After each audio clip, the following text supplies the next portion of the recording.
Panther आर्मीतर्फे समतावादी भारत राष्ट्र गौरव पुरस्कार प्रदान सोहळा संपन्न। इंचलकरंजी प्रतिनिधी विश्वरत्न डॉक्टर बाबासाहेब आंबेडकर यांच्या 134व्या जयंतीनिमित्त पॅन्थर आर्मी स्वराज्य क्रांती सेनेच्या वतीने समाजातील उल्लेखनीय कार्य करणाऱ्या 134 व्यक्ती व संस्थांना आमदार दलित मित्र डॉक्टर अशोकराव माने बापू यांच्या शुभ हस्ते समतावादी भारत राष्ट्र गौरव पुरस्काराने सन्मानित करण्यात आले। इंचलकरंजी येथे समतावादी परभणी सभागृहात समतावादी भारत राष्ट्र गौरव पुरस्कार प्रदान सोहळा मोठ्या दिमागात संपन्न झाला। अध्यक्षस्थानी पॅन्थर आर्मी स्वराज्य क्रांती सेनेचे संस्थापक राष्ट्रीय अध्यक्ष संतोष एस आठवले होते। समाजवादी विचारवंत प्रसाद कुलकर्णी यांचे डॉक्टर बाबासाहेब आंबेडकर यांच्या दृष्टिकोनातून समतावादी भारत व सामाजिक समरसता या विषयावर व्याख्यानाचा कार्यक्रम आयोजित करण्यात आला होता। आमदार डॉक्टर अशोकराव माने, पुंडलिकराव जाधव, मोहन मालवणकर, सुधाकर माने यांनी आपले मनोगत व्यक्त केले।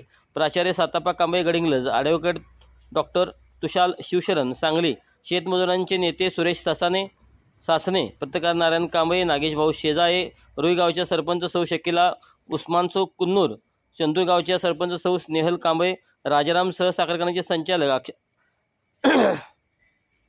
अभयकुमार कश्मीरे, सुधाकर माने चिक्कोडी, नलिनी शंकर पाटील, सौ पूनम महावीर भंडारी, सौ शैलजा मोहन परभणी आदीच्या सह 122 चळवळीतील कार्यकर्त्यांचा मानाचा कोल्हापुरी फेटा, शाल, सन्मानचिन्ह व सन्मानपत्र देऊन गौरव झाले। यावेळी पॅन्थर आर्मी स्वराज्य क्रांती सेनेचे जिल्हा महासचिव नितेश कुमार दीक्षांत, जिल्हा उपाध्यक्ष संजय कांबळे, सौ लता गायकवाड, माधुरी हिरवे, संतोष खरात, भैयासाहेब धनवडे, सौ वासंती देवकोये, सचिन माने, नितीन घावड, समीर विजापुरे, मुकेश गाडगे यांच्यासह बहुसंख्य कार्यकर्ते उपस्थित होते। स्वागत व प्रास्ताविक पॅन्थर आर्मी कोल्हापूर जिल्हा अध्यक्ष मच्छिंद्र रुईकर यांनी केले, तर आभार राष्ट्रीय संघटक अमोल कोरणे यांनी केले।